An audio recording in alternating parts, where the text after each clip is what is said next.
Gentlemen, may I have your attention, please?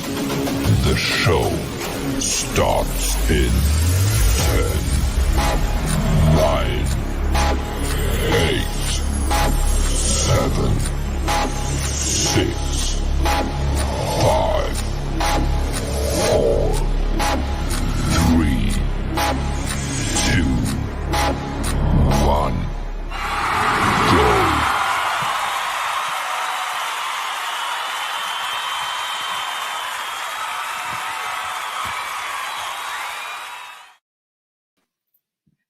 Hi, everyone. Welcome to Turning a Moment into a Movement. And I am your host, J Love. I want to tell you that this movement was birthed the day my son, Gerard, was wrongfully incarcerated for a crime that he didn't do. And it birthed the Justice for Gerard movement. And that birthed this movement, turning a moment into a movement, where we come here every Friday. And our goal is to educate our community about wrongful convictions and about other injustices in the criminal justice system.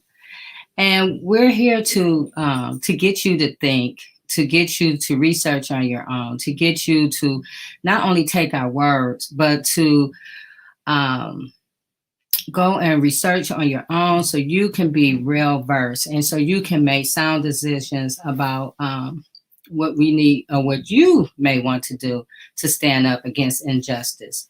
So thank you for joining us.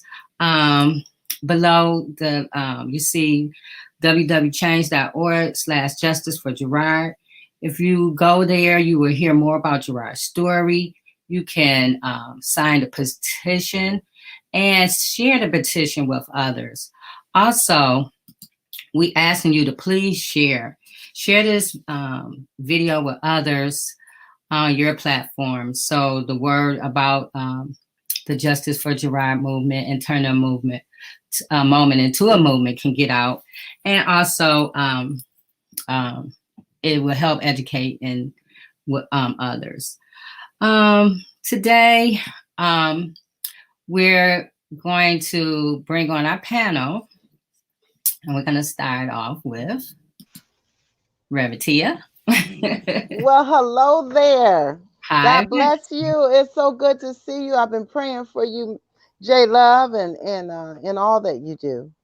And I'm so grateful to be here on the panel today.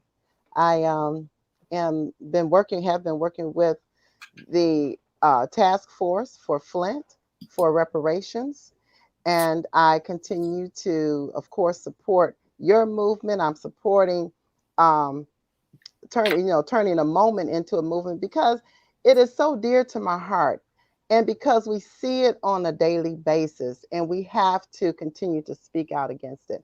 And I always say we got to educate first. We have to educate before we organize. We have to educate so people can know what to do and how we need to operate in this society. I am so pleased to be a minister at Transforming Love Community, and been there since 2002, where Reverend Shahara Stevens, Dr. Reverend Shahara Stevens, is our pastor. And I'm so excited to be in this community, a part of this group, and knowing that, after having twin boys, that made a difference in my life. Yes. And I knew that I have to be the voice out there, whether they find trouble, whether they have been a part of it or not, because it affects us in so many different ways. And so I am together with you on this. Thank you so much. Thank you. I'm so glad that you're here today. Next, hi, Baraka. You're muted. Unmute yourself. There you How go. you guys doing? I apologize for that. It's great to be here this evening, J Love and Reverend Tia, and the other guests that will be coming on. My name is Edward Sanders. I go by the name of Baraka. I am a recent graduate from the University of Michigan School of Social Work. I'm also a member of the Detroit Justice Center Board of Directors. In fact, I'm the most recent or newest member of their Board of Directors. I'm a community activist. I often advocate on behalf of former juvenile lifers without parole, as well as those who haven't yet been released, and those who are incarcerated in general. I advocate around issues relevant to them, and we don't identify ourselves as returning citizens, because you do not return with the constitutional rights of citizens. In fact, immigrants and others in this country, not to take and blame their status, but they actually have more rights than those who come home after having been convicted. And this is why we believe in restorative justice. And I'm glad to be a part of the Detroit Justice Center organization that considers itself to be a movement law firm that take and advocate for multiple issues relevant to Detroit residents, from land rights to essentials, from water to house electricity, to employment, and the removing of barriers in general. So I'm very glad to be part of that. And I should inform you myself that I too served 43 years in Michigan prison, and this July will mark my 4th year home. So the things that I just mentioned in terms of accomplishments, the things that I've acquired since I came home, and I acquired them in less time than generally the Department of Correction put a person on parole, which demonstrate we don't need parole. All we need is an opportunity to be free of the stigma that is placed on us. And thank you very much. Thank you. I'm so glad that you're home, and I'm so grateful for all the work that you're doing. Thank you. Next. Hi, Alexandria. Hey. All right. Introduce yourself and tell everyone what it is that you do. Yes, my name is Alexandria. I am an activist as well as behavior therapist and coordinator. I'm with Michigan Liberation Oakland County team, as well as Accountability for Dearborn. And also I'm with Michigan Representative Kyra Bowden's Virus City Council for Oakland County. And I'm happy to be here. I'm so glad you're here. So next, hello, Attorney Hugo Mack. Hi, how are you? Introduce yourself. Well, my name is Hugo Mack, licensed practicing attorney in Michigan, in and out the penitentiary for the last 40 some odd years. I'm probably one of the only attorneys in the state of Michigan to have 2 bar numbers. One vertical, all right, 232-506, and one horizontal, 30997. You see? So I understand the system from all sides. And when I mean all sides, I do mean all sides. Having endured a wrongful conviction and stayed within the penitentiary myself, I understand what it means to come out and be discriminated against. I understand having advanced degrees and can't get a job at Myers stacking tomato cans. I understand what it means to be discriminated against in housing. Can't get a loan, can't get a car.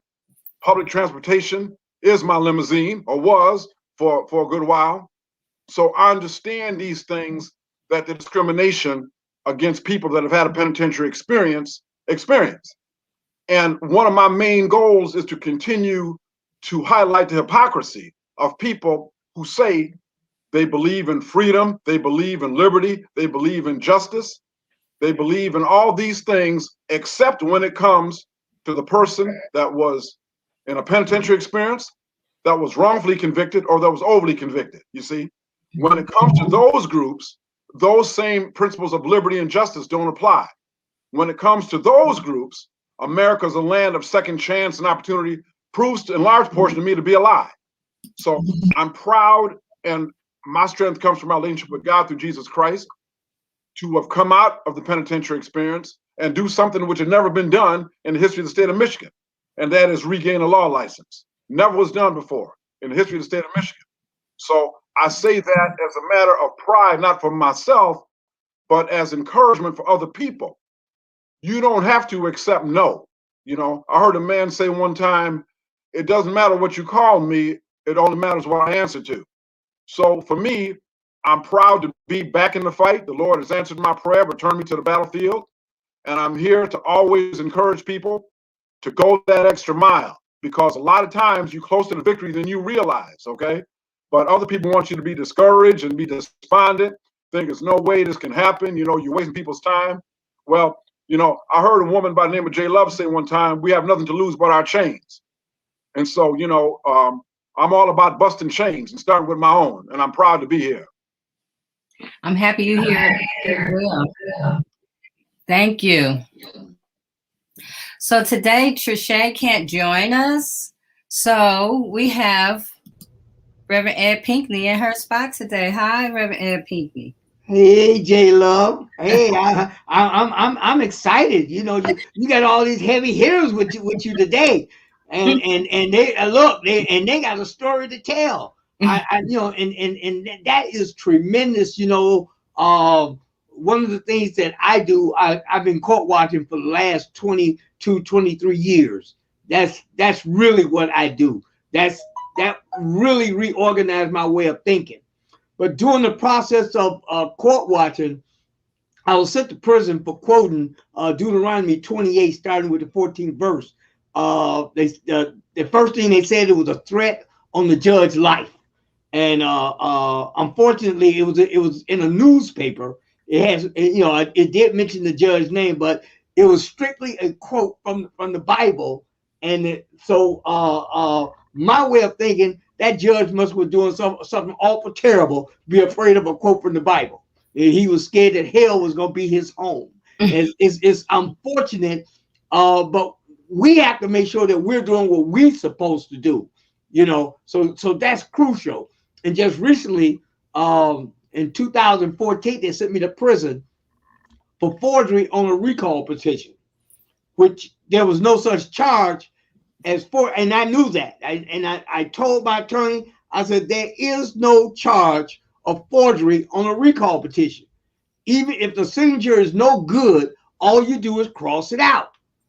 Everybody, I knew it. And I felt if I knew it, the prosecutor should have known it, the judge should have known it, and everybody else should have known it.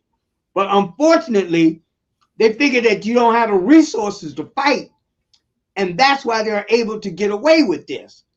So I spent 30 months in prison for something that was even a charge. There was no such charge. They labeled it 168.937, and you know it was a penalty, but not, you know, it wasn't a charge, official charge. So the the Court of Appeals, they rejected it. They said, you know, whatever they say is fine. You know, because we the Court of Appeal, we say we're gonna get back, but we took it to the Supreme Court. And Supreme Court ruled in my favor. They ruled in my favor. Every last member of the Supreme Court said absolutely that Reverend Pinckney is absolutely right. There's no such charge as forgery on a recall petition under that.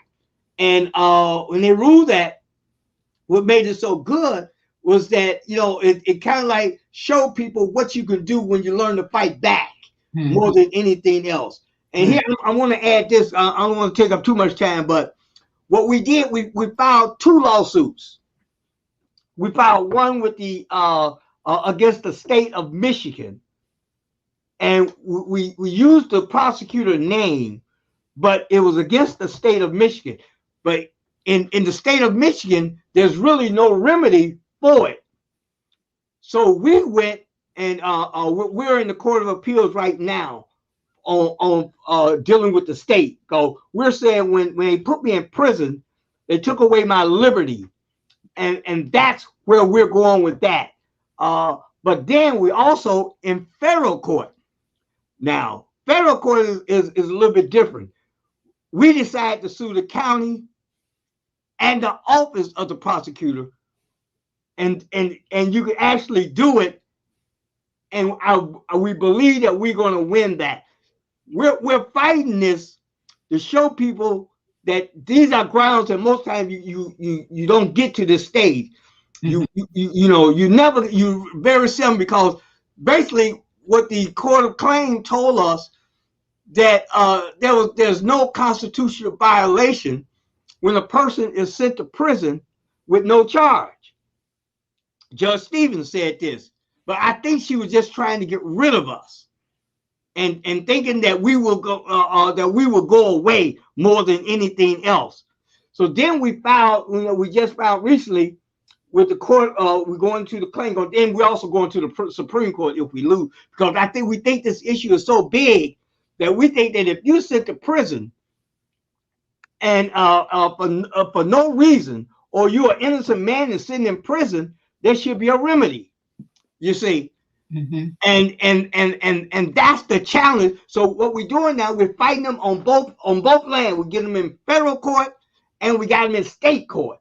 So, and chances are we might win both. But I think we're set on. We know one thing. According to the federal, we're in a better position to win in the federal court than the state court.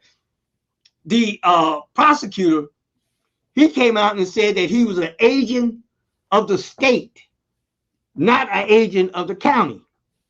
He works for but he actually is paid by the county. So rather than actually, well, he got the 11th Amendment, so you can't really sue him. So what we did, we sued his office and the county, and it seems like that has legs, and that's running. So that's some of the things that that we do. Also, we reorganized the court appointed attorney system. That's some of our work here by court watching. The ACLU used the work that we have done to file in court to make sure that they supply the court appointed attorneys with more money to fight. You see, so we've been doing some things down here, and we staying focused. We know what has to be done, right? And the key is to believe. To me, I always believe that there's strength in numbers, and when you got the numbers, you can do a whole lot of things. Right. So that's and that's how it works. And I'm just happy to be here today. We're happy you here. Thank you, Reverend Pinkney. Absolutely. So today, our inspiration for our conversation.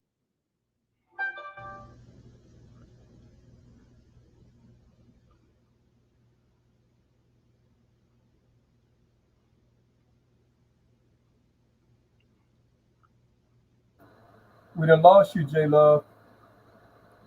I'm back. You're back. There you go. I don't know what happened. So anywho, today, the inspiration for our conversation is from this book here, Locking Up Our Own, Crime and Punishment in Black America. And I have a video I want to play, you guys, and then we're going to have a conversation.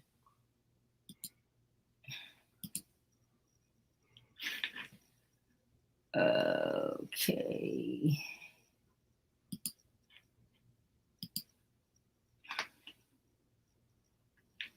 About to be released, called Locking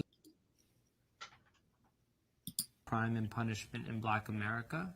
And the book for me really came from the fact that I was a public defender in Washington, D.C. in the 1990s, around the same time that I started Maya Angelou School. In fact, Maya Angelou School grew out of my work as a public defender. I had taken the job because I viewed the criminal justice system as a really important civil rights issue for my generation, really alongside education. And I knew about the racial disparities in our criminal justice system, that 1 in 3 black men were locked up.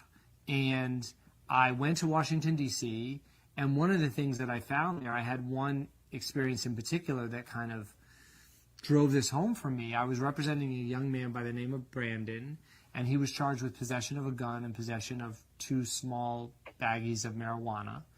And we were going for sentencing, and I was arguing that he should be given probation. It was first offense. I had letters from his coaches, his counselors, his teachers. His mom and grandmother were there in court.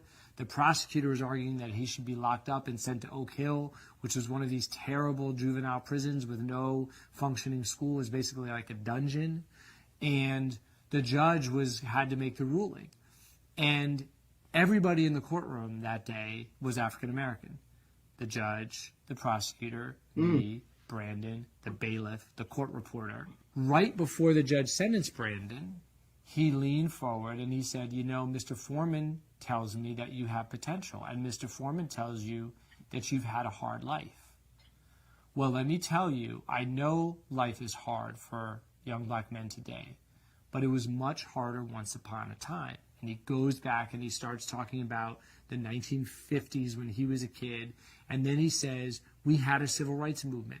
People fought and died for you to be free. Martin Luther King died for you. And he didn't die for you to be out there running and thugging and carrying a gun and disrespecting your family and your community. And he locked him up. And I remember thinking at the time how perverse it was to me that the judge was invoking Martin Luther King in service of locking up another young black man. I viewed myself as like the civil rights warrior in this story. I thought I was doing the civil rights mission, and the judge had exactly the opposite view. And that made me realize that there was a story to be told. There was a book that needed to be written about the complicated, nuanced politics of crime and punishment in black communities, because we aren't only criminal defendants and we're not only victims. We're also, especially in a city like Washington, D.C., police officers and prosecutors and judges. And in D.C., it's a majority black city council that wrote the gun and drug laws that Brandon was being sentenced under. So I wanted to tell the story of what's been happening in the last 40 years that would lead people like this judge to invoke Martin Luther King en route to incarceration. One of the chapters is about policing. It's about basically what I call warrior policing, which is this really hyper-aggressive kind of policing. Stop and frisk, right, has been a big issue in New York City and nationwide. And I try to show how the roots of that approach to policing came out of the crack era and the crack epidemic and all the associated violence in the 80s and 90s. But I also wanted to show the consequences of that style, of that kind of militaristic style of policing. So I use these incidents where the police would roll up onto the students at Maya Angelou in front of the school and jump out at them and throw them against the wall and search their backpacks and disperse their stuff and really kind of degrade and dehumanize them. I use that as a way of showing how damaging this style of policing is. And I talk about then how hard it is to run a school that's trying to change the trajectory of kids' lives when the police are undermining our message on a daily basis. But really, in so many ways, you can see, I mean, education is not an explicit theme of the book, but it's an underlying theme throughout. A number of the stories that I tell in the book are of juvenile clients.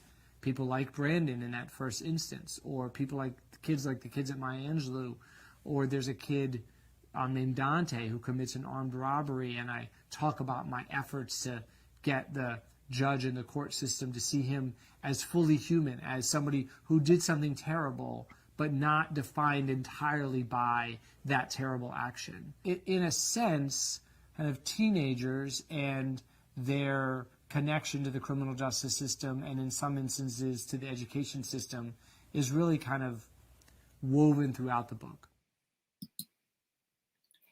All right. So, as we know, it's systemic racism has led to mass incarceration of Black people in America. As of 2019, Black people are 40% of the population. 14%, I'm sorry. 14% of the U.S. population, but 40% of the U.S. incarcerated population. And so this book is talking about, and we have amongst ourselves have had many conversations about the same people who look like us, have our same skin color, are also the ones who are involved in this mass incarceration.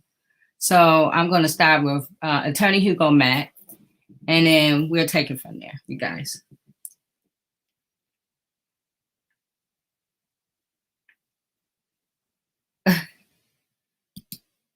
See, once again, there's a slight delay, and so sometimes I double click the button. I apologize. No. Well, I mean, first of all, when you quote 14% of the population and about 40% of the prison population, it's even worse than that, because when you talk about the Black population, you're talking about kids too. Remember that. Right. You're talking about elderly people, senior citizens too. Remember that, and babies. So when you actually talk about the Black male and female population of the United States, that's really only like 7 to 8%. Okay. So, and if you take half of that, let's say 4%, being Black males eligible to be in the penitentiary, to have 4% of the population be 40% of the prison population is astounding. Okay. So there's no question that the systemic racism exists. But let me tell you something from my heart that I've discovered in my practice, okay? Mm-hmm. The more homogeneous the group, the less race is a matter, okay? And systemic racism is a matter. I mean, I think that what he said about Washington, D.C. is exactly right. Because when you've got Black policemen, Black prosecutors, Black judges, Black jurors, Black victims, the fact that the person is Black who is a defendant is not key in anybody's dynamic in that situation. And whether that's good or bad, I don't know, but it's a fact. Because when people are, and I've run into this, with Black victims and Black defendants, those people that are victimized are pissed off. Okay, they want somebody to answer specifically, and which is righteous. I understand that, for breaking into their house. So I cannot tell you how many times I've tried to talk, through the prosecutor in terms of victim impact statements, to have somebody, can you have some compassion? This person, let's give them a chance. But it hasn't really been successful. And so I've seen some very vicious criminal trials, for example, murder cases, all Black, victim Black, defendants Black. And I'm telling you, the last of them people that they're talking about is systemic racism. So that is something that we have to address, I guess, in our own community, how we want to handle that.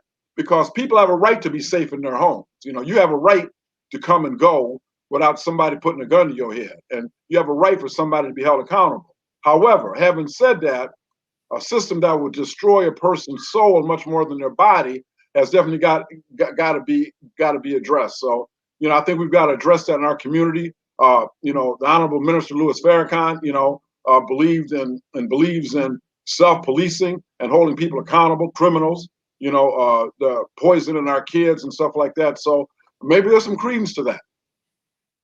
Allie? Yes.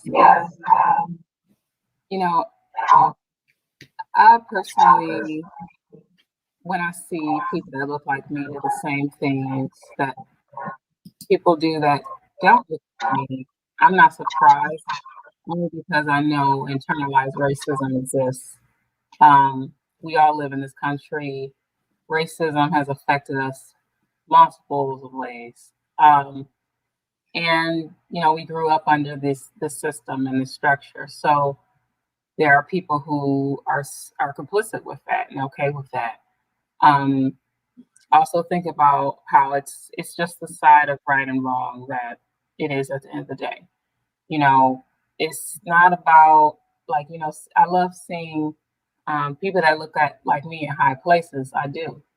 But if you're in those high places and you are oppressing the community that is most harshly affected by racism, then I would rather you not be there at the end of the day. It's about whether you are helping the community, helping people, trying to stop racism, trying to end that. That's what it's about at the end of the day. And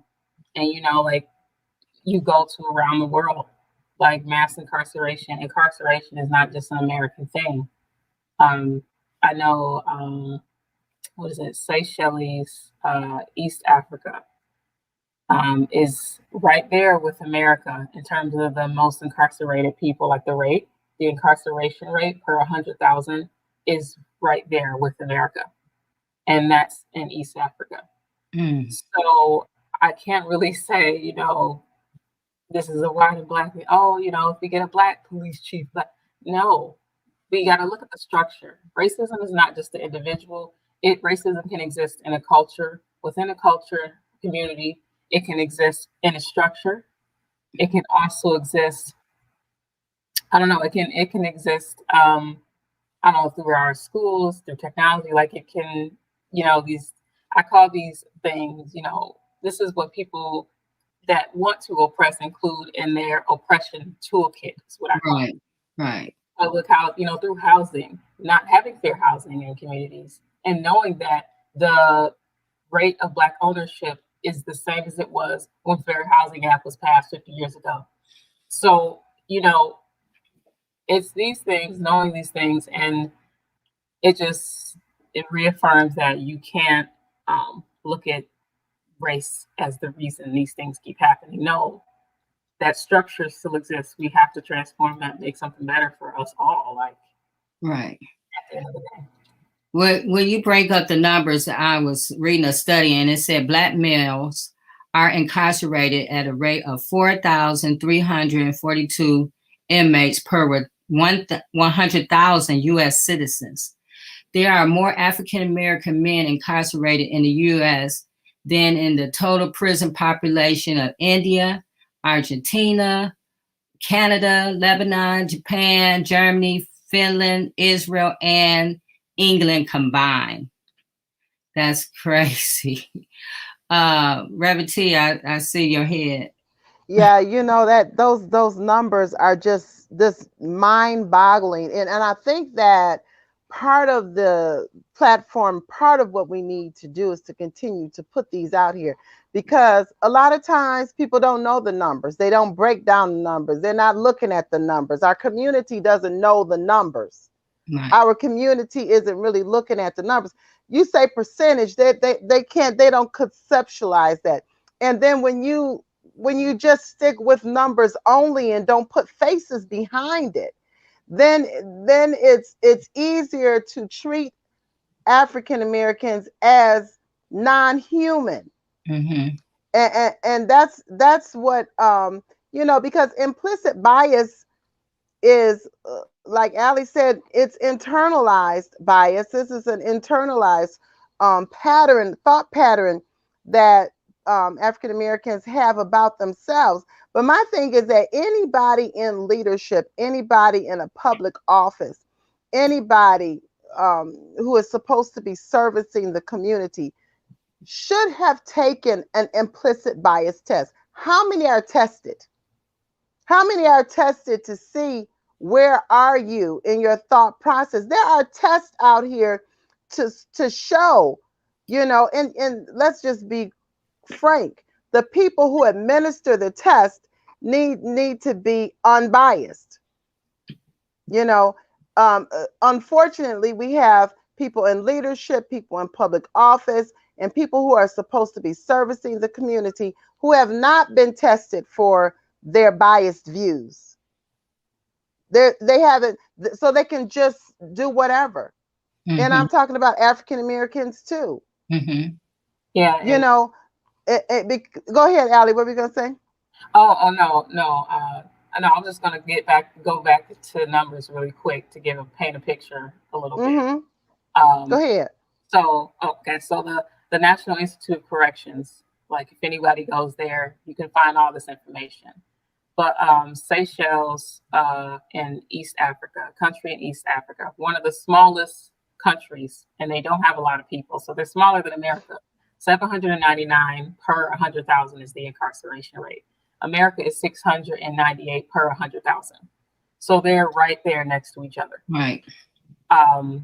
Just to paint a picture, idea. So, and when you think about that, then you compare that to other countries that are substantially smaller. It lets you know that it is possible to not incarcerate everybody this way. Yeah, so definitely go to National Institution of Corrections. All that information is there. Every single country, it'll give you the rate, total percentage, and also some of the practices that they have for these institutions. Yeah, because the Department of Justice says there are, according to the Department of Justice, there are more Black males incarcerated in the United States than all the women globally that are in prison. Reverend Ed Pinckney, you got to unmute yourself. You muted, Reverend Pinckney. There you go. Okay. You know, and think about China. China, you know, they have 2 billion people, and there's more people incarcerated here in the United States and in China.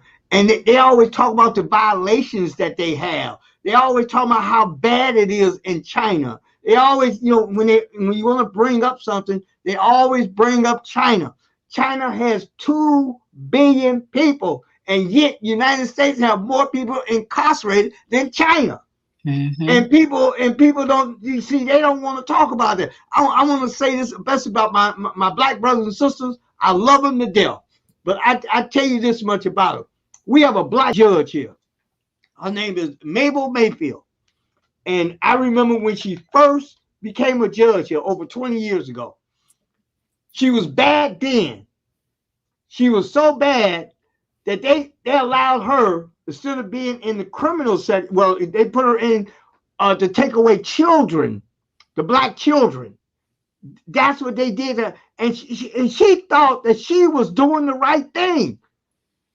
My niece and her is in the same fraternity. And I had the opportunity to speak at that fraternity. And it was so happened she was there. And I called her out completely, because I don't have no respect for these judges walking around here thinking that they're all robbers or somebody who they can do all these different things. And I said, no.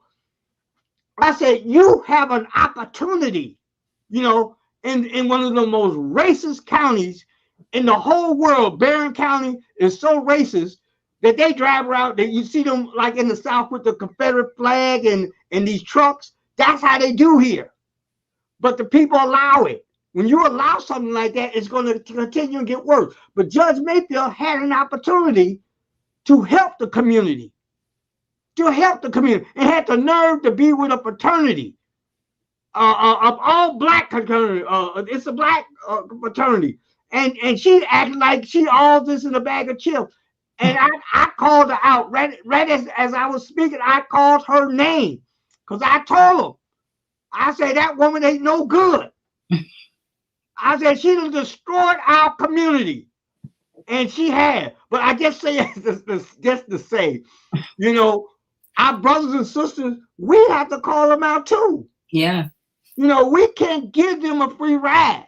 And most of the time, if we know somebody, oh, I went to school with him. That's to me, that's the worst thing you can ever say to somebody. I went to school with him. He's all right. You know, he's the one who chopping your children's neck off. He's the main one. And he think he's doing what he's doing. He think he's doing okay. He said, well, I'm doing right. I'm chopping his head off for the white man. This is the mentality that we deal with. But we have to make sure that we don't allow them to get a free ride. And that's what we normally do. We allow them to get a free ride, and they continue to chop our heads off and join the committee. And that's what I have to say. Baraka? You all have made some very excellent points.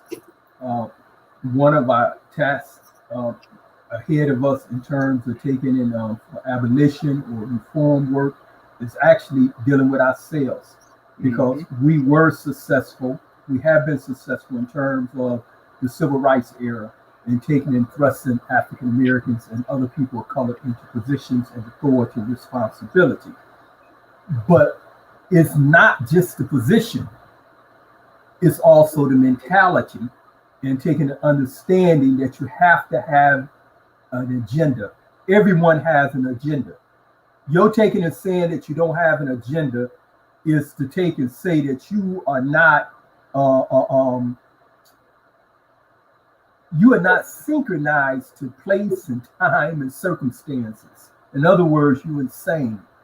You insane to take and believe that there is not an agenda. And your agenda should be simply to look out for your own interests, to create a system that reflects a healthy situation for yourself. There's nothing wrong with that. White peoples know how to keep white children and other white peoples out of the criminal justice system, and they do it in a way where it doesn't cause them fear. The evidence of that is their absence in America's prisons. But African Americans seem like they need to save America by taking and locking up everybody that looked like them. We had a mayor. Everybody was saying that here are Black people that wanted an economic opportunity to do something here, and he was like, "Oh, we're going to play by a fair field," and he denied those African American entrepreneurs the opportunity to do what African Americans did in Atlanta here in Detroit. Okay, I admire this person, a lot of integrity. This person is a person of a lot of integrity, but in this instance, he was very wrong. He was very wrong. Okay, and it just repeats itself. Here we have a woman as a prosecutor. She cut her teeth in Judge Cochran courtroom. She cut her teeth in Judge Cochran courtroom. Sentenced, she convicted 2 white cops for killing a Black man. The first time that African American or anybody was able to successfully put cops in prison for killing a Black person. But she repeated the very act that made this judge who he was in the African American community. This man became known, Judge Crockett, for not tolerating violations of African Americans' Fourth Amendment, which is the right to take and be secure in your person.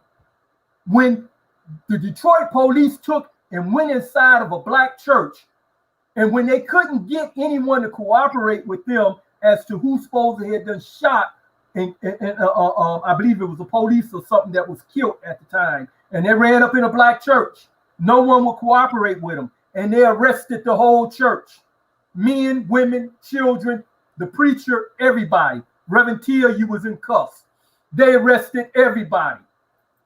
And this courageous judge, at a time when the number of Black judges in the country, you can count on one hand and still have fingers on your hand, he was courageous enough to take and release them all.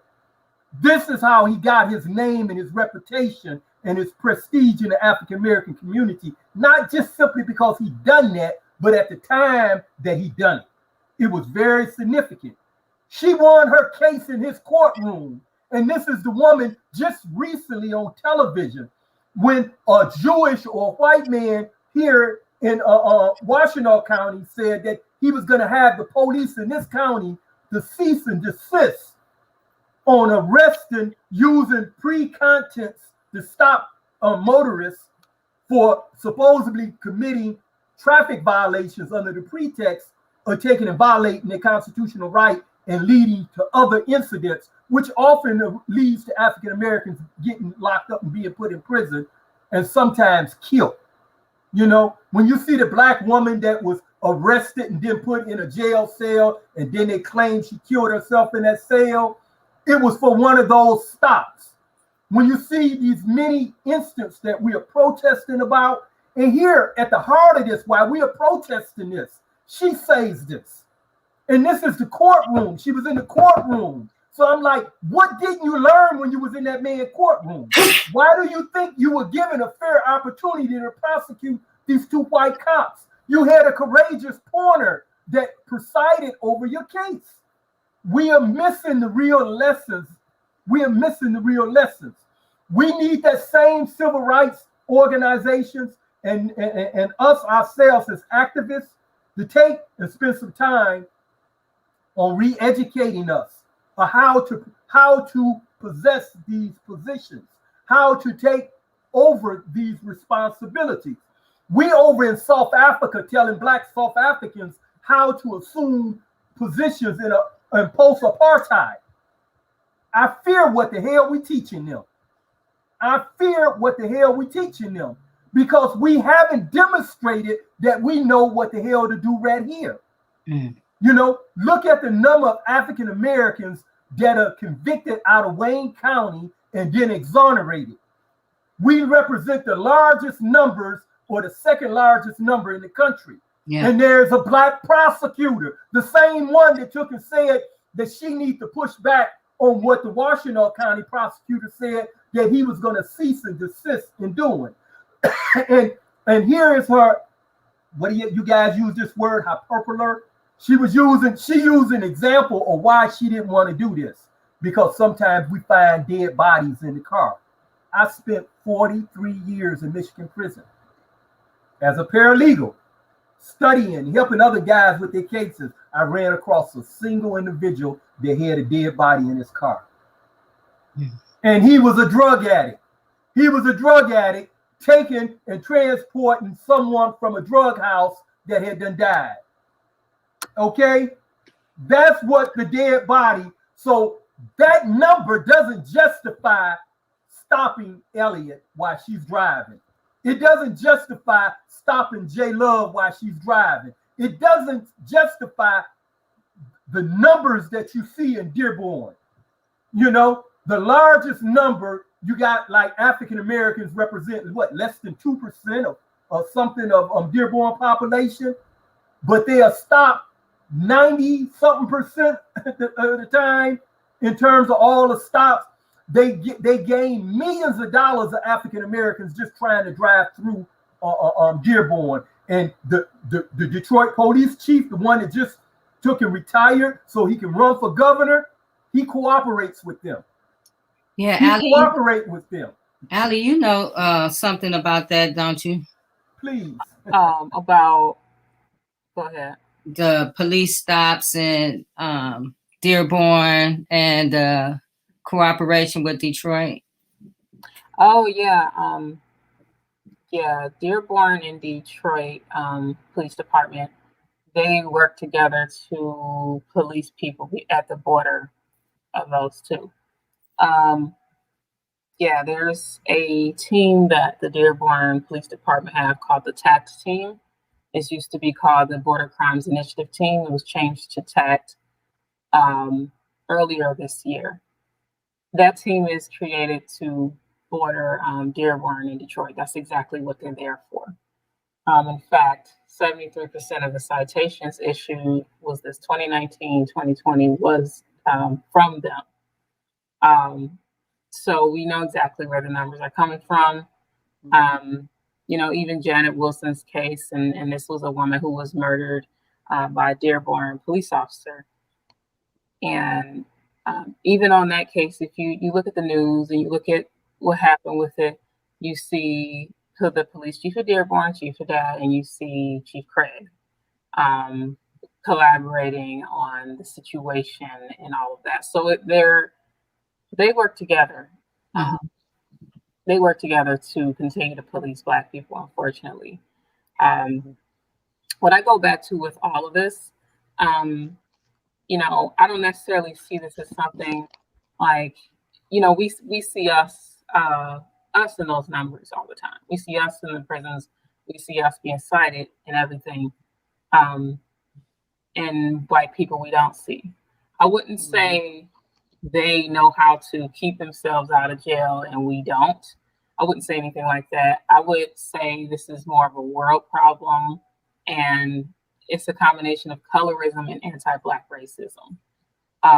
You know, there's no other, like you think of like the Atlantic slave trade, it was always a one-way street. So like, you know, Africans were always the people enslaved. It was never an African tribe kidnapping Europeans, holding them in bondage for thousands of years. Or it was no, you know, even when you think about how Arabic people were involved in that too, there's no African tribe that captured Arab women and kept them for centuries as sex slaves. That doesn't exist. There's only a one-way street.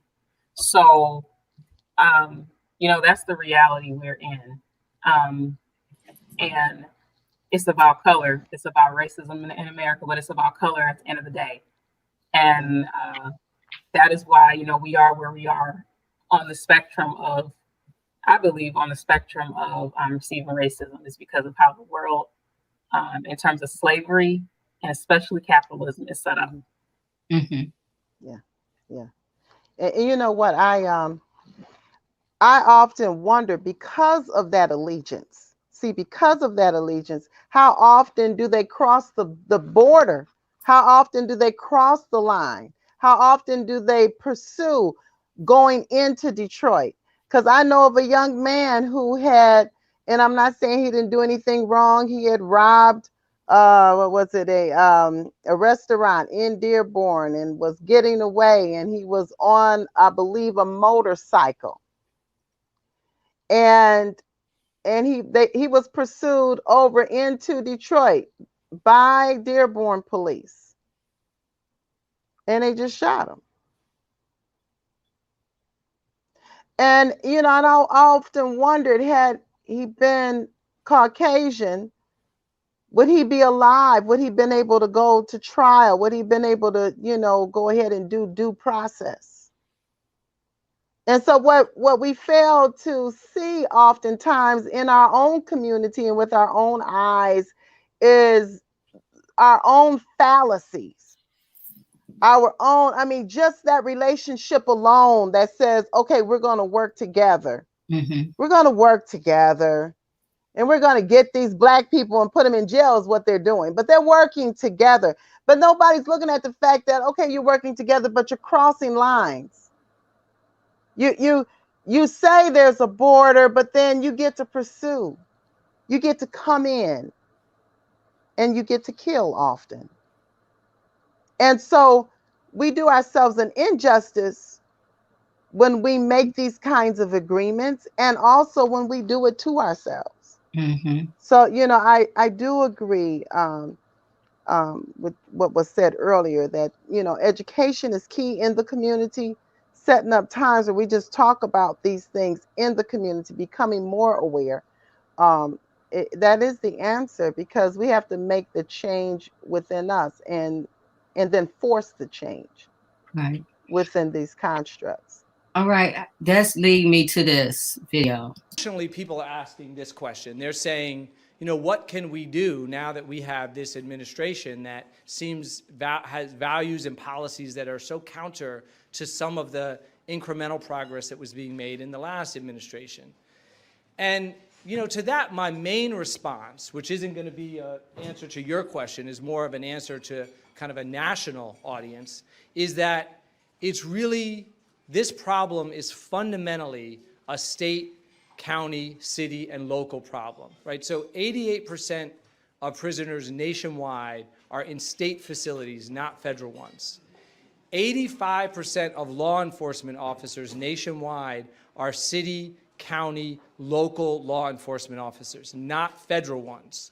So just like President Obama and Attorney General Holder got all the publicity in the last administration around criminal justice reform, but actually had a relatively small slice of the problem that they could affect, it's also true that Donald Trump and Jeff Sessions have, with all of their sort of retrograde policies that they're proposing, Sessions in particular, have a relatively limited ability to do damage.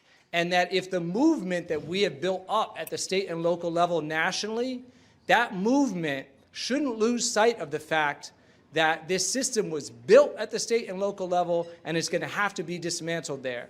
So I'm always, and this comes up a lot, I'm spending the year out in California, and a lot of Californians, especially in the Bay Area, whenever a social justice issue comes up, they always say, well, that's an important issue. If I lived in like a red state, if I lived in a Trump state, then maybe I would kind of need to work on that. But I live in liberal California, or I live in liberal New York. And what I want to say on criminal justice and mass incarceration is there is no liberal bubble. California has the second largest prison system in the country. New York until recently was one of only 2 states in the country to prosecute all juveniles aged 16 and 17 as adults. So this is a national crisis. It's a crisis in every nook and cranny of our country. So we need to know our local legislators. We need to know the people in our state house. We need to know our local prosecutor. Now, okay, that's all well and good nationally, but in DC, it remains the case that through this unique and problematic system of the prosecutor reporting to the president, what that means is that you do have this crisis. So there, I would say, it's a little bit what I was talking about earlier about everybody operating in their sphere of influence. So one of the things that I noticed when writing this book is just like nobody said, we want to be the world's biggest jailer, especially nobody said that in African-American communities. I mean, I can't find a single example of people saying anything along those lines. But what's also true is there is this is going to be kind of a harsh version of the statement, but I'll just put it this way. There's a sort of a pass the buck kind of attitude. There's a lot of people when confronted with the unjust system that say, like when I interviewed prosecutors about this book, they would often talk about the police. And the problem is that the police bring us these cases, and if the police would bring us a different set of cases, then we would prosecute a different set of cases. And then when I interview judges, they say, well, see, the thing is, the problem is the prosecutors, because the prosecutors prosecute these certain type of cases. And what I want to say is, yeah, that somebody else, how someone else is working or not working is always a problem. But what can you control? And as a judge, you have a lot of power. And if you don't like the way things are going, certainly under DC's sentencing system, you have a lot of authority to buck that. And that's true for everybody else in the system. So I guess what I want to say is, it's going to be bad. The question then, though, is what can everybody else do in their sphere of influence to mitigate that harshness? And I think it's more than we sometimes assume. Fortunately, people ask. Reverend Pinckney, I want to go straight to you. Unmute yourself, Reverend Pinckney. Yeah, you know, what he's saying is so tremendous. Everybody keep passing the buck. Right. You know, right. And that's how that operates. When you know, and he's right. When you first you start with the police. They're the one who actually arrests someone. But the prosecutor have a choice whether they're going to prosecute that person or not. Regardless whether they bring him in there, he has the option. And the judge can dismiss the charges, you see. So, you know, it's what I have seen and have watched, especially inside the courtroom, is that I see judges. First, I see the police. They arrest anybody.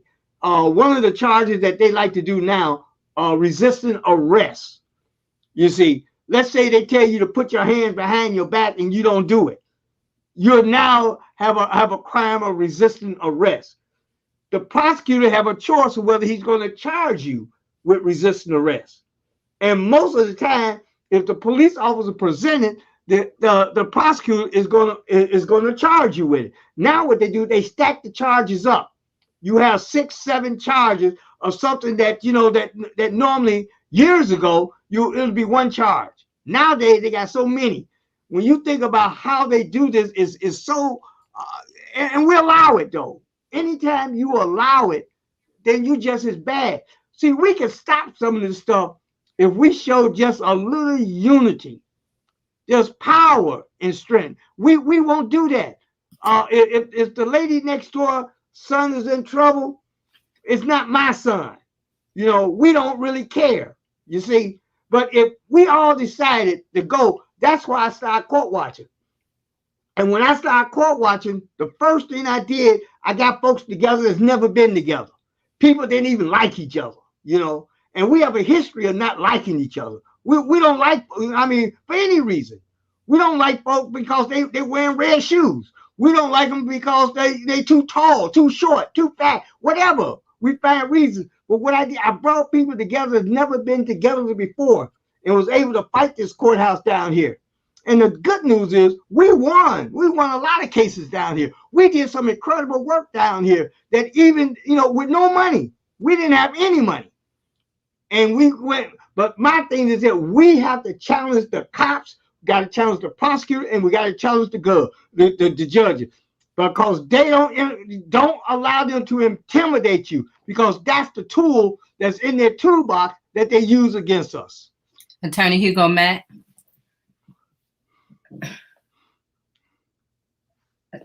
Okay, there we go with that mute button again. Okay,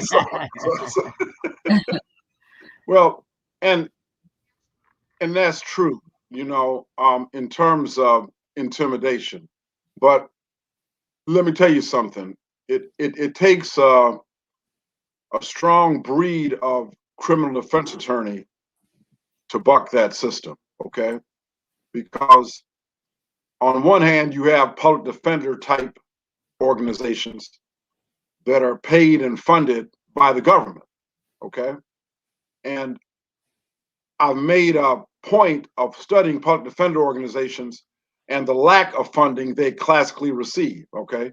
There's some changes now, in Michigan with the Michigan appointed appellate counsel system and trying to get more money for public defender sort of organizations.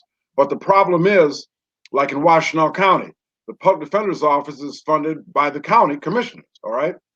And people that are on the commission are very, very susceptible to citizens talking about how are you spending our money, all right? And so poor people really don't have a voice, all right? They don't go to the county commissioners' meetings, okay? All right, far too often. But people who want to save the elm trees or make a better environment for the sparrows, you see, they show up, all right? They show up and they get that kind of attention and funding, So the thing of it is, I guess the cynical side of me, you remember back in 2000, maybe it's 2006, they had Proposal 2 on the ballot. Remember that? That ended affirmative action in terms of using race and gender. Remember that? Well, talk about hating ourselves. I'm sorry, J Love. Bear with me for a minute here. Talk about hating ourselves. They always have a front person that looks like the home team, okay, leading the way. In the assault on Proposal 2, they had a black man by the name of Ward Connerly out of California, all right? They had a black man that came here hugging all these people these people outside of him being on their side wouldn't let this man in their house, all right? And they let him be the face of the assault on affirmative action in public institutions, all right, in the state of Michigan. And the only reason he was there was to give cover to the racist intent behind eliminating affirmative action, okay? Because they could point to him, this house Negro, and say, well, see, now, see, he's with us. I want to say, yeah, Uncle Remus, Uncle Tom, right there with you, all right? And so in terms of that, the Proposal 2 passed. So affirmative action as we know it in public institutions no longer exists in the state of Michigan. It doesn't exist. So what I'm saying is that in terms of this whole thing about us hating ourselves, that's far too often been the problem. So and when people prioritize things, they voted to eliminate affirmative action, but they voted to pass laws, public referendum that says it is illegal to shoot doves. Did you know that? You can't hunt a dove in the state of Michigan. So there's a guy by the name of Ted Nugent, somewhat of an avowed racist, but a musician also. At least he made some very racist comments. He was up in arms about that. He was up in arms because he and his buddies couldn't go out dove hunting, but said not one word about black people and women who were being disenfranchised from the opportunity to get a proper education. So what I'm saying is this: we have a multiple problem. A problem is we got people in the community so willing to sell their integrity out just to be in a room with people, all right? Not that they love them people, not that people want to be, with these people like the war colonies. And you notice, ever since he came to Michigan and did that, you ain't heard a word from him. Ain't heard a word about him. He has been relegated to the trash heap of used house Negroes, all right? Just like the brother that was the chairman of that pizza company ran for president as a Republican some years back. The brother's name escapes me at the moment, all right?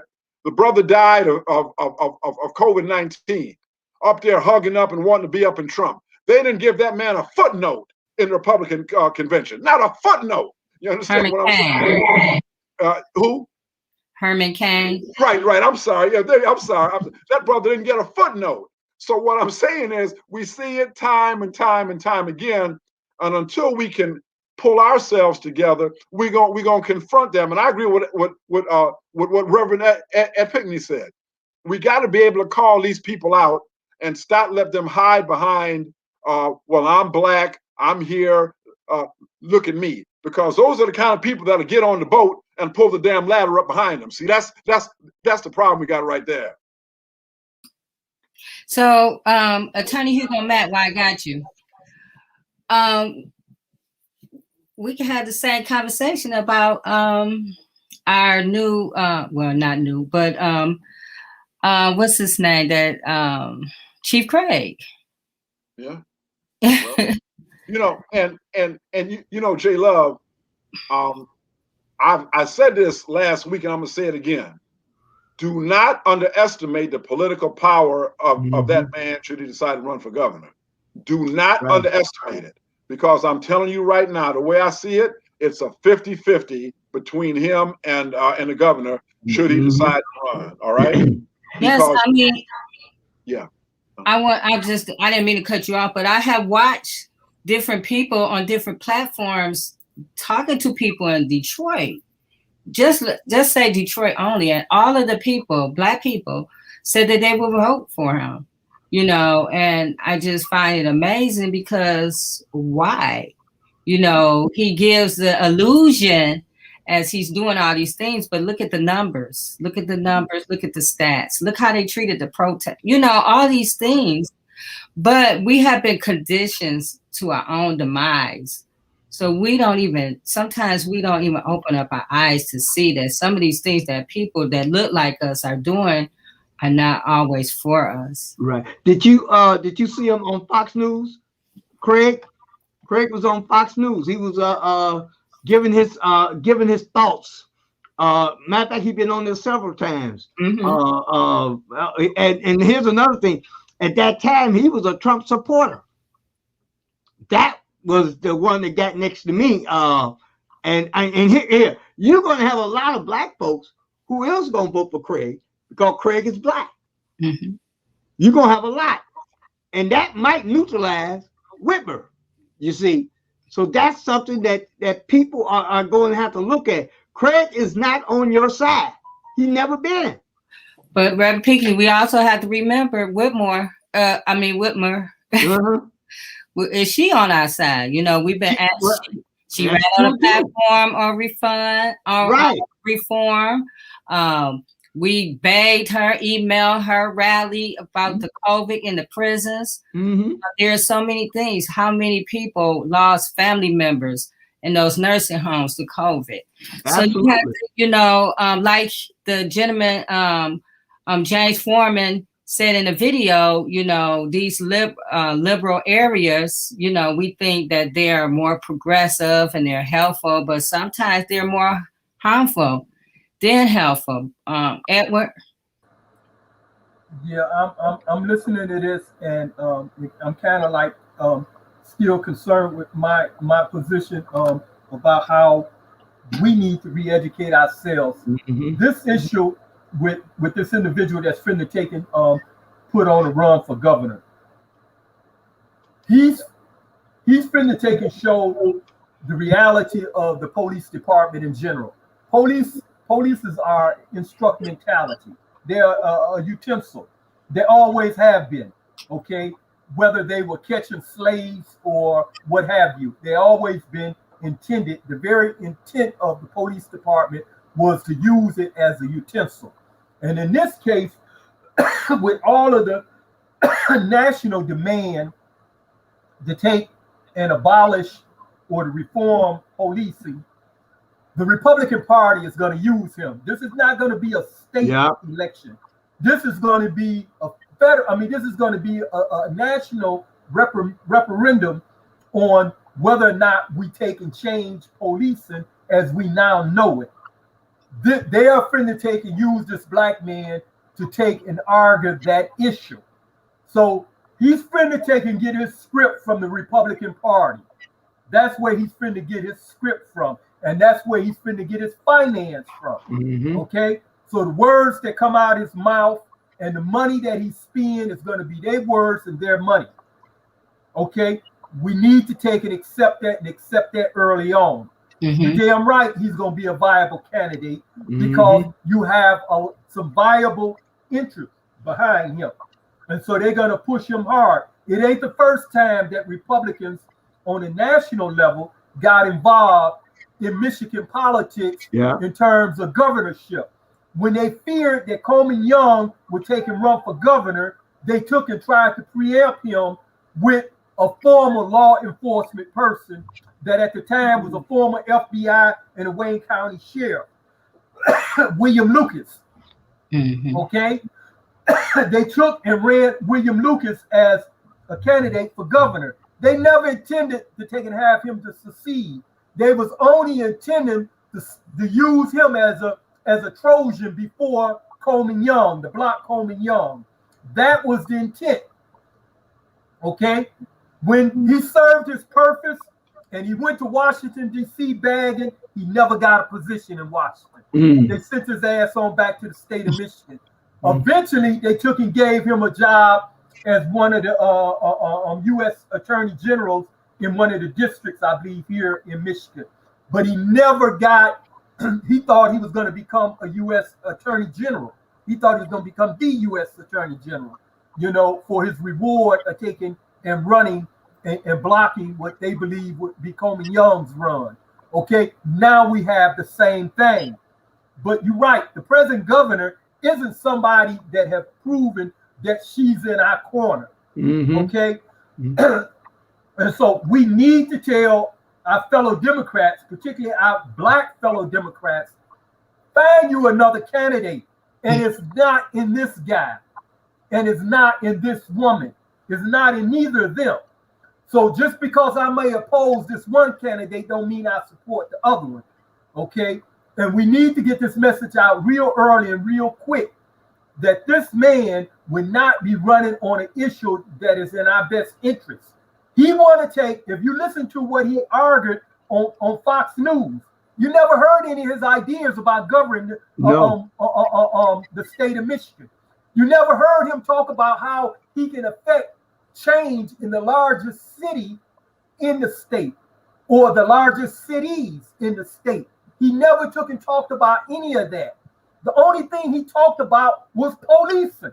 Right. The only thing he talked about was policing. And that's what his agenda is about, is to push back against the reform or the abolition of policing in this country, which is retarded, because this is the civil rights issue of our era. This is our civil rights issue. We are now taking down or attempting to take down one of the remaining institutions of slavery that's most abusive to us. That's not to say that the court system isn't abusive, but they all use the police. The police is a utensil, and that's the utensil that we are taking and trying to rid of.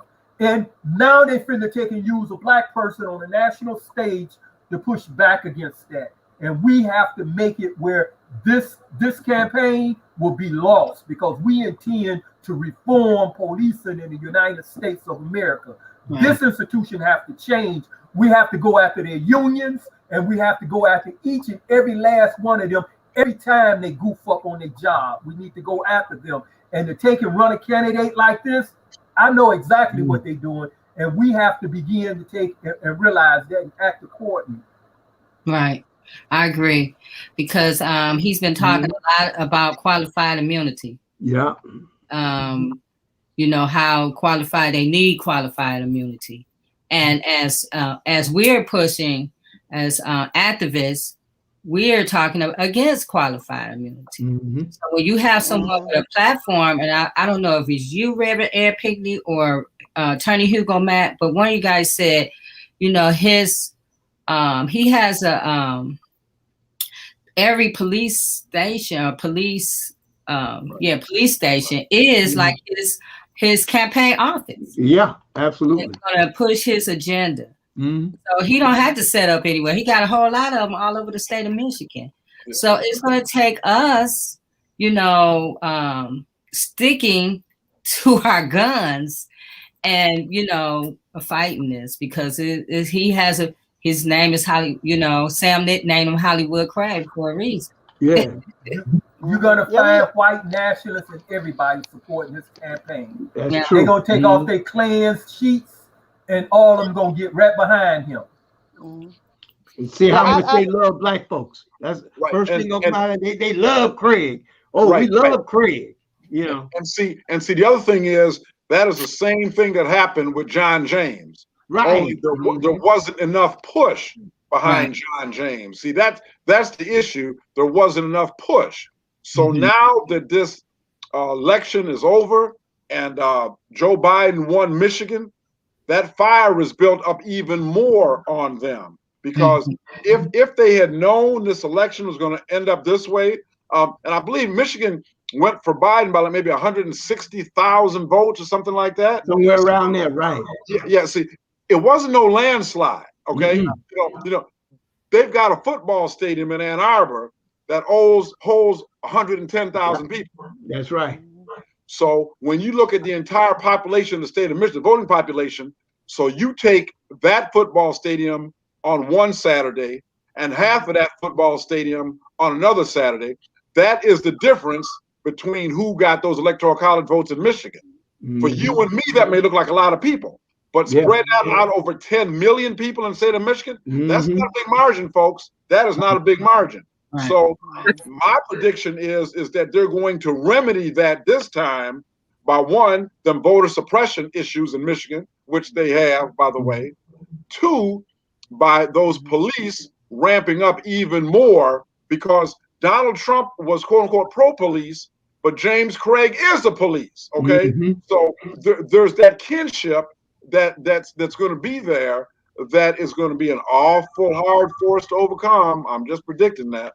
Well, I'm predicting that we have a report card for these people who are in service, who are in positions of service. And we need to begin to highlight them online. We need to be talking about this like we are doing right now and putting it out there and educating the community. This is why he gets an F. He gets an F for service. He gets an F for what he's doing. This is why. And we need to put it out there. You know, why? What are the reasons why? Most citizens don't even know why. They're only voting because he's African American, because he says he's for the people. They don't even know why, why these police officers can go into the courtroom and then have immunity. They don't understand. But we need to publicize it. He gets an F. Reverend Tia, you know, one of the things too, just like John James, a lot of black people voted for him. You know? Yeah, a lot of black people voted for John James. A guy who said he would die for Trump. See, that's my question. He said he was going, I would die for Trump. He said, how you gonna die for Trump? You're a black man, huh? one of the most racist individuals in the world. You're gonna die for him. That's my question. Like, are we, you know, back to what J Love was saying about the commercials and what she was saying about James Craig and black people want to vote for him, and just, you know, back to what you saying, Tia, about who people just voting to vote or whatever because he's black. Are we like looking into our city? That's what it comes down to. Are we looking into where we live? Are we asking the city for data on the police? Are we even doing that? If you're not, then I can see how someone would just vote and do that.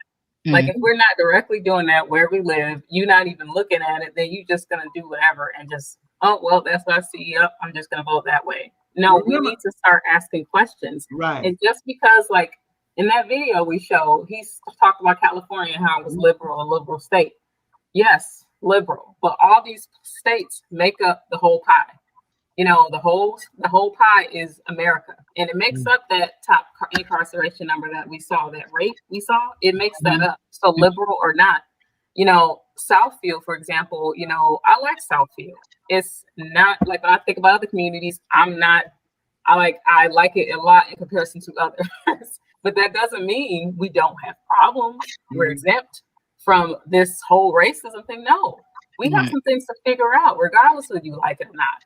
You know, we all are in this country. So people just need to start realizing that regardless of you like them because they Black, they doing what you think they're doing a good job, they still are up under that system of racism. So we have to fix it.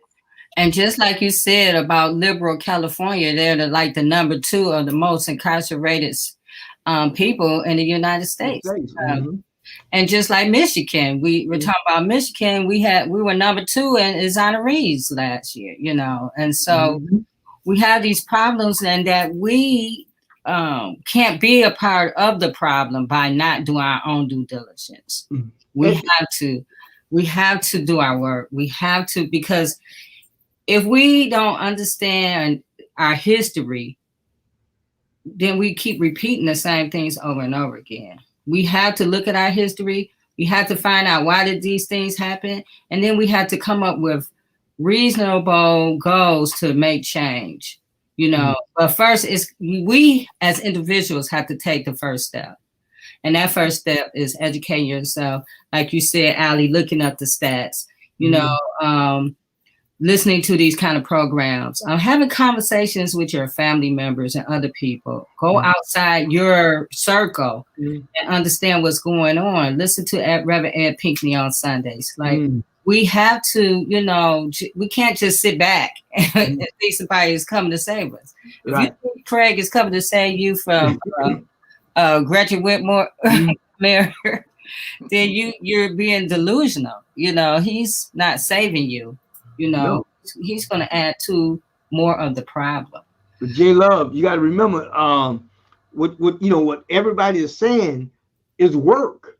Right. You know, you got to get out. You know, and if you want to find out, give Craig a report card, that's going to take some work.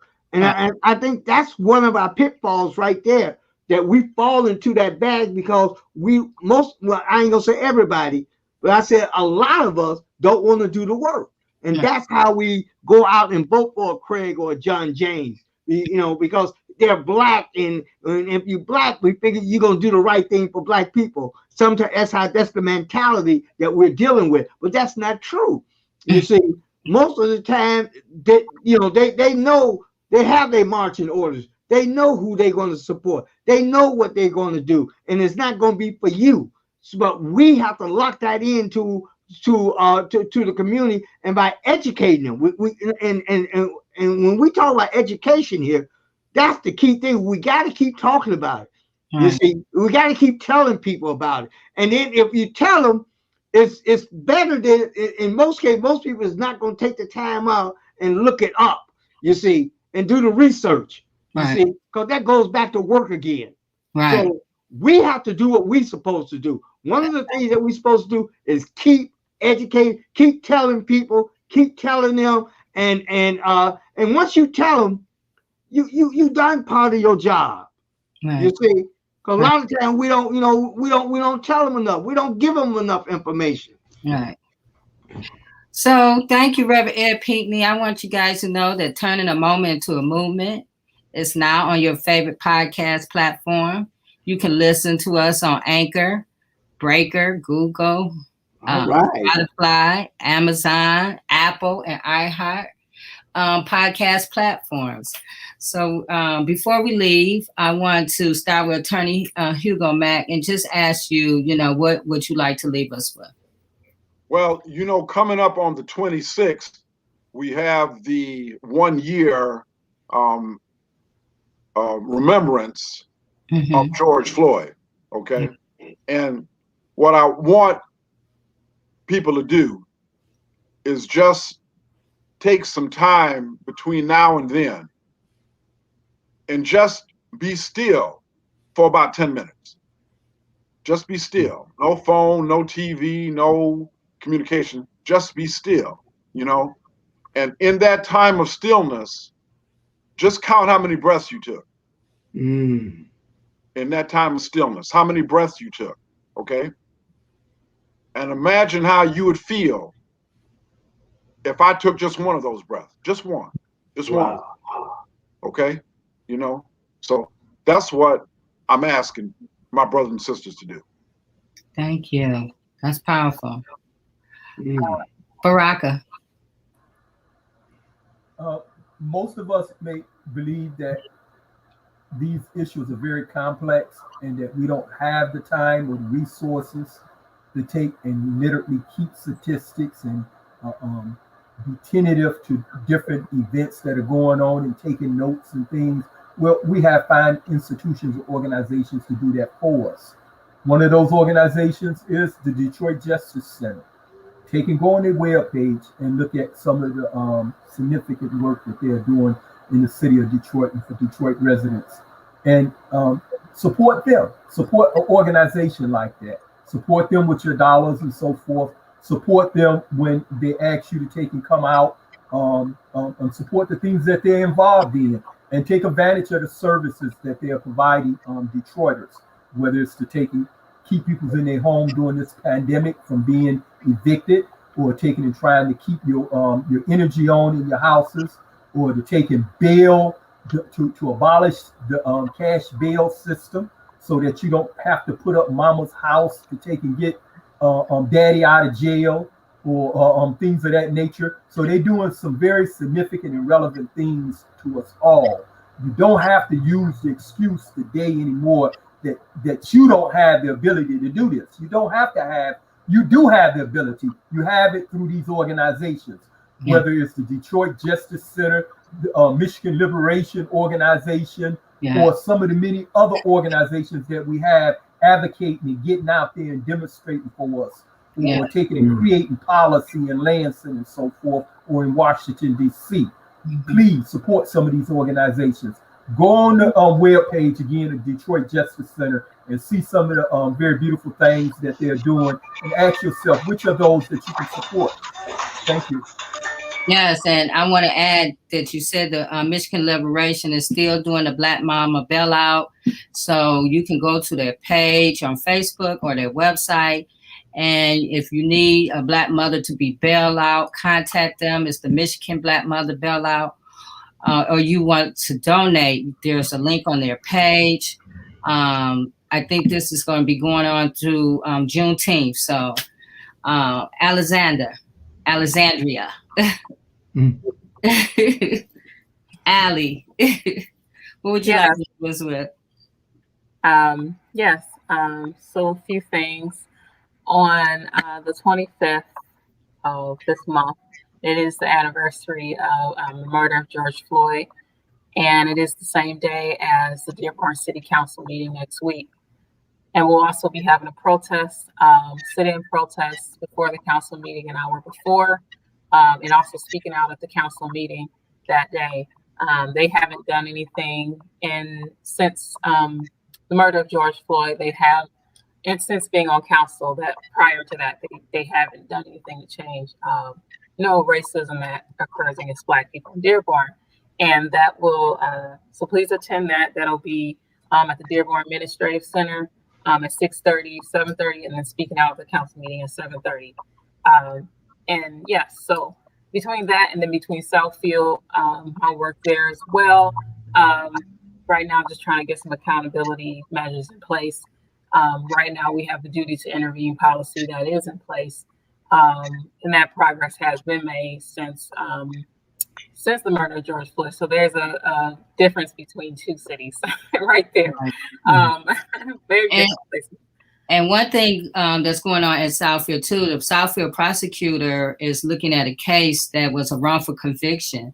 And that wrongful conviction, I think, was over 20-something years ago. And it was a fire. And that person, the prosecutor who prosecuted that case, is presently working for Dana Nessel, and I think they had to put him somewhere else because of this case. So we're going to be looking at that as well. Coming out of the county. Interesting. I'm gonna have to look at that. Right. Sure. Right. But last thing I'll say is look into your cities locally, regardless of whether it's liberal. They're doing things. I see Ann Arbor doing a lot. I see certain areas really out there doing it, but that doesn't mean you shouldn't change it. You shouldn't be involved. Right. Start seeing if your city council meetings are accessible. Can you even see the screen on Zoom? Is it just a call in? Can you even attend? Like, some people don't even know these things. Start asking these questions. Start digging into these things and change your community. Yes. Reverend Tia? Oh, okay. Reverend Tia's gone. So, Reverend Pinckney, thank you for joining us. It's an honor. Patricia, we appreciate you from Benton Harbor. What would you like to leave us with? I would like to say this. Those of you who are listening, I'll make it short and brief. You should get the opportunity to start court watching. You can do it by Zoom from home now. And I think that it's a gigantic experience. That way you will know what to do and what not to do. Mm-hmm. And also, we have filed 29 commutations for people to be released from prison. We've been fortunate to have 24 of the 29 released. We just filed one recently to get this young man out, but he needs to see a psych. But we're on it. We're on top of it. And I just want to say to everybody, when you fight, you win. Yes. And that's what we want to go. We want to fight everything because I like to fight everything. On that note, I'm going to say good night. And I also want to send condolences out to my family, my cousins. They lost their son. He was in a hit and run accident Sunday night, and somebody ran him over and kept going. And his funeral is Saturday, and it's also his birthday. And so I want to just send some love to our family. And Baraka, you wanted to say something before we leave? Yeah, and I don't want to step on that. Definitely, I send my condolences to you and your family as well. Absolutely. I remember you saying something about that on Facebook too. So we all send our condolences here. I wanted to mention to Reverend Pinky, if you don't already have a gentleman on your list by the name of Eugene Rivers, they go by the name of Ali Shabazz. The gentleman is in his, I believe in his 80s now. Okay. He's been locked up since I believe the mid 70s. Make sure that you have him on your list, Eugene Rivers. Why don't you give me some more information about him? Okay. Do you know Jerry Wilson? They call him Sarge. He's in Coldwater. Sarge? Yeah. I knew a Sarge, but I don't know if it's the same. He's been down 42. He's the next one that we're working on him right now as we speak. And he been down 42 years, and we got to figure out a way how we're gonna get him out.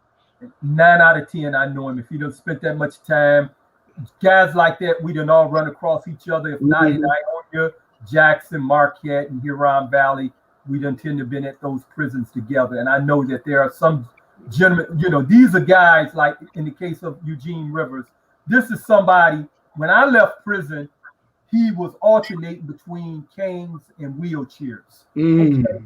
Not a threat to anybody. Well, give me on a daily basis. Give me some information about it, okay? And I promise you, we'll look into it. No problem. Thank you. Thank you, everyone, and you guys have an awesome weekend. It's going to be pretty nice this weekend, I think. So have an awesome weekend. All right. It is our duty to fight for our freedoms. It is our duty to win. We must love, respect, and support each other. We have nothing to lose but our chains. Thank you, everyone. Amen. Thank you. Amen. Be blessed, everybody.